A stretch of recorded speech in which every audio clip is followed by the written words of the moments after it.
Wathi uJehova, ngibonile ukuhlupheka kwabantu bami abaseGibhite. Ngizwile ukukhala kwabo ngenxa yezinduna zabo zokubamela. Ngiyazazi izinsizi zabo.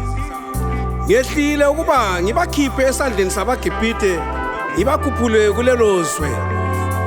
Ngibayise ezweni elihle elikhulu, ezweni elivame ubisi nezinyosi, endaweni yamaKhenani, namaHeti, nama-Amori, namaPerisi, namaHivi, namaJebusi.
The Apostolic Faith Mission of Africa, ibandla elilomnyango ovuliweyo nendaba eshisayo.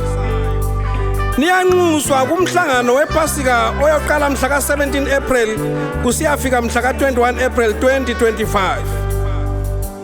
Abagulayo bayaphiliswa, iziphofu ziyabona, izitshotsha ziyahamba, imimoya emibi iyaxotshwa. Konke kwenziwa ngesihle. Ngakho khiphani imvubelo endala nibe inhlama entsha. Lokhu anina mvubelo, ngoba uKristu uyiPhasika lethu samhlatshelwa. AbaseKorinte bokuqala 5 verse 7. Inkonzo ziyaqala mhla ka-17 April ntambama ngo-6 p.m. kusiyafika mhla ka-21 April 2025. Indawo yokuhlangana iNechibondo Primary School eMpumalanga. Oyabe khokhela izinkonzo umholi uReverend R. Zulu.